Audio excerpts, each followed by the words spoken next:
আজকে আমি টাকা পাওয়ার খুব সহজ পদ্ধতি আপনাদের বলে দেবো। যারা মনে করছেন এই মুহূর্তে আমার বেশ কিছু টাকা দরকার, 1 লাখ টাকা বা 2 লাখ টাকা বা 5 লাখ টাকা, কেউ আপনাকে টাকা দিচ্ছে না, এই মুহূর্তে আপনার কাছে 50,000 টাকা খুব দরকার ইমিডিয়েট, কোনো একটা সমস্যা হয়েছে আপনার, টাকাটা আপনার চাই হতেই পারে আমাদের। এবং দেখবেন যখন আমাদের বিপদ হয় বা আমাদের কাছে যে সময় টাকা থাকে না, অনেক সময় অন্য মানুষের থেকেও কিন্তু আমরা সাহায্য চেয়ে সেই সময় পাই না, হয়তো সেই মানুষটা টাকা দেবে 2 দিন বা 5 দিন পরে, কিন্তু টাকাটা আপনার কালকেই দরকার।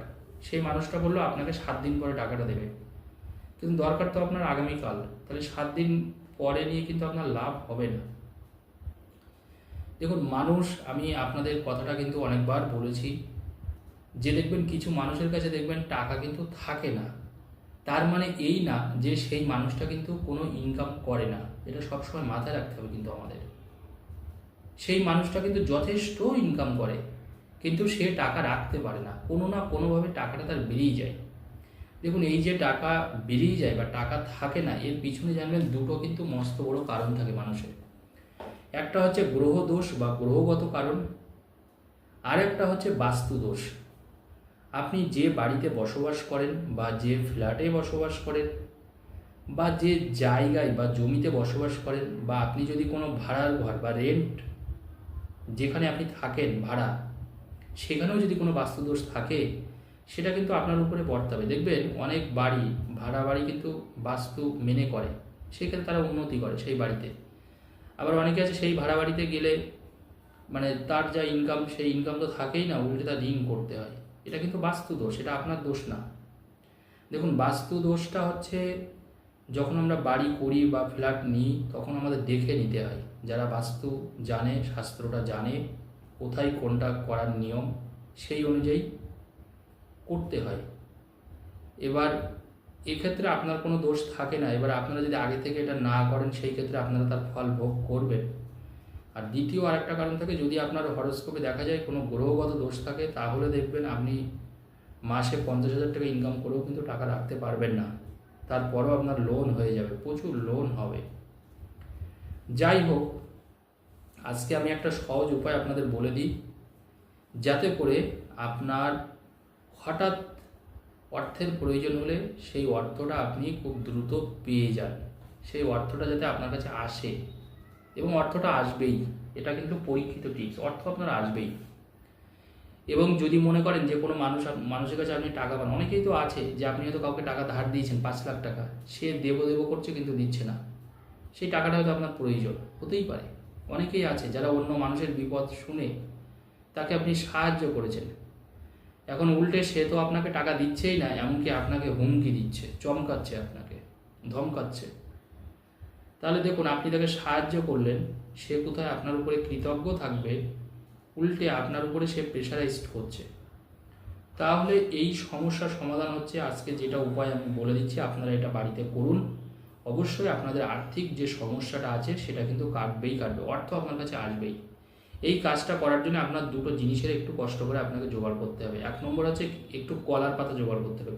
কলার পাতা আমরা কিন্তু অ্যাভেলেবেল, যারা বিশেষ করে শহর অঞ্চলের দিকে থাকেন দেখবেন দোকানে কিনতে পাওয়া যায়, বিশেষ করে যেখানে ফুল টুল বিক্রি হয় ওদের কাছে কলার পাতাও থাকে, বা ওদেরকে বলবেন ওরা এনে দেবে অল্প একটু। যারা একটু মফস্বল এরিয়ায় থাকেন সেখানে তো কলা গাছ অ্যাভেলেবেল, যে কোনো জায়গা থেকে পাবেন, অনেকের বাড়িতেই কলা গাছ থাকে, অসুবিধা নেই।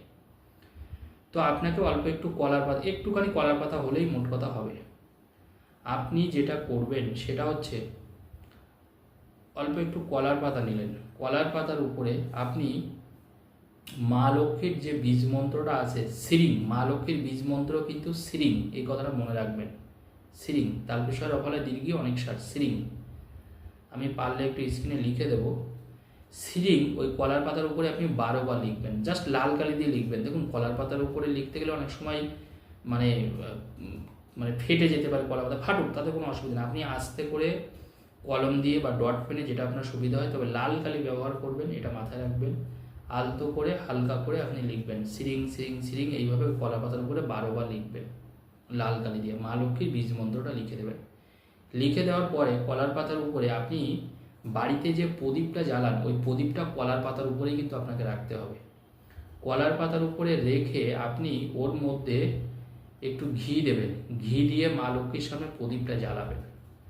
মা লক্ষ্মীর সামনে ঘি মানে কলার পাতার উপরেই কিন্তু প্রদীপটা রাখতে হবে, এটা কিন্তু একটু দয়া করে মাথায় রাখবেন। কলার পাতার উপরেই প্রদীপটা রাখবেন। আর তার আগে প্রথম কাজ হচ্ছে একটু কলার পাতা নিয়ে কলার পাতার উপরে 12বার আপনাকে সিরিং এই বীজ মন্ত্রটা লিখে নেবেন লাল কালি দিয়ে। যদি কলার পাতা একটু ফেটে যায় কোনো অসুবিধা নেই, সেটাও বলে দিলাম। তাহলে কলার পাতার উপরে প্রদীপটা রাখার পরে প্রদীপের উপরে আপনি ঘি দেবেন, ঘি দিয়ে মানে প্রদীপটা জ্বালিয়ে দেবেন। মা লক্ষ্মীর দিকে মুখ করে প্রদীপটা আপনি মা লক্ষ্মীর সামনে প্রদীপটা জ্বলবে। এইটা আপনি যেটা করবেন যেটা আমি এখন আপনাকে বলছি, এটা কিন্তু বৃহস্পতিবার দিন থেকে আপনাকে শুরু করতে হবে, এটা কিন্তু একটু মাথায় রাখতে হবে। অন্য যে কোনো দিন এটা করা যাবে না, মানে শুরুটা বৃহস্পতিবার দিন থেকেই করবেন। বৃহস্পতিবার দিন থেকে শুরু করে আপনি 7 দিন পর করে মনে রাখবেন, বৃহস্পতিবার দিন থেকে শুরু করে 7 দিন পর করে মা লক্ষ্মীর সামনে ওই ঘিয়ের প্রদীপই আপনি জ্বালাবেন। আপনি সকালেও জ্বালাতে পারেন, সন্ধ্যাবেলাও জ্বালাতে পারেন, আপনার যখন সুবিধা হয়। মোট কথা একবার করে জ্বালালেই হবে, 5 মিনিট জ্বালিয়ে রাখবেন, ব্যাস তাহলেই হলো। যখন আপনি ওটা জ্বালাবেন আপনি 12বার মনে মনে মা লক্ষ্মীর ধ্যান মতন করে সিরিং সিরিং সিরিং মা লক্ষ্মীর সামনে সিরিং সিরিং সিরিং কথাটা বলবেন। আপনি 7 দিন করবেন, মানে 7 দিন বলতে মনে করুন আজকে বৃহস্পতিবার, আজ থেকে আপনি শুরু করলেন, সামনের যে বৃহস্পতিবারটা আসবে ওই বৃহস্পতিবার অবধি করার পরে আপনি স্টপ করলেন। তারপরে আপনি যেরকমভাবে প্রদীপ জ্বালান বাড়িতে সেরকমভাবেই জ্বালান। আর কলার পাতাটা আপনি জলে ফেলে দেবেন, আর করতে হবে না। কিন্তু যখনই ওটা আপনি করবেন, সে সকালে হোক, সন্ধ্যাবেলায় হোক বা রাতে হোক, আপনি সিরিং সিরিং কিন্তু 12বার আপনাকে বলতে হবে মা লক্ষ্মীর সামনে। এটা কিন্তু একটু মাথায় রাখবেন বসে। আর 5টা মিনিট যেন ওই প্রদীপটা যেন জ্বলে, এটা একটু ঘড়ি দেখে নেবেন। 5 মিনিটের বেশি হোক, কিন্তু যেন কম না হয়। এটা যদি আপনি পরপর করে 7 দিন করতে পারেন, আপনার আর্থিক দোষ কাটবে। এবং আপনার যে আমি বললাম যে আপনার হয়তো ইমিডিয়েট টাকার দরকার, প্রচুর টাকার দরকার, আপনার কাছে কোনো না কোনোভাবে সেই অর্থ কিন্তু আসবেই আসবে। আপনার যদি কোনো ঋণ থাকে, অনেকেরই আছে, ঋণ আছে প্রচুর টাকা মার্কেটে, সে হয়তো খুব চিন্তায় আছে, দুশ্চিন্তার মধ্যে আছে, আপনারা এটা করতে পারেন। এটা কিন্তু পরীক্ষিত টিপস। মা লক্ষ্মীর কৃপাদৃষ্টি অবশ্যই আপনি পাবেন এবং আপনার ঋণ মুক্তিও হবে। যারা আর্থিক সমস্যায় জ্বলছেন এবং মনে করছেন যে কোনোভাবেই এই সমস্যা থেকে বেরোতে পারছেন না, কোনোভাবে টাকা ধরে রাখতে পারছেন না, বা কোনোভাবে টাকা আসার ক্ষেত্রে একটা প্রতিবন্ধকতা তৈরি হচ্ছে, তারা অবশ্যই এই কাজটা করুন। আপনার যতই টাকার প্রয়োজন হোক সেই টাকাটা কিন্তু আপনি পাবেন। এটা করলে পরে যেটা হবে, আপনার কিন্তু অর্থনৈতিক যে দোষটা ছিল সেই দোষটা কিন্তু কাটবে এবং আলটিমেটলি আপনি কিন্তু অর্থটা অবশ্যই পেয়েও যাবেন। এটা কিন্তু পরীক্ষিত জিনিস। আপনারা 7টা দিন করুন, তবে মাথায় রাখবেন যারাই কাজটা করবেন বৃহস্পতিবার দিন থেকে শুরুটা করতে হবে, এটা কিন্তু মাথায় রাখবেন। অন্য কোনো দিন আপনি শুরুটা বৃহস্পতিবার থেকে করুন, পরপর করে 7 দিন আপনি এটা দিন, আপনি উপকার পাবেনই পাবেন। ধন্যবাদ।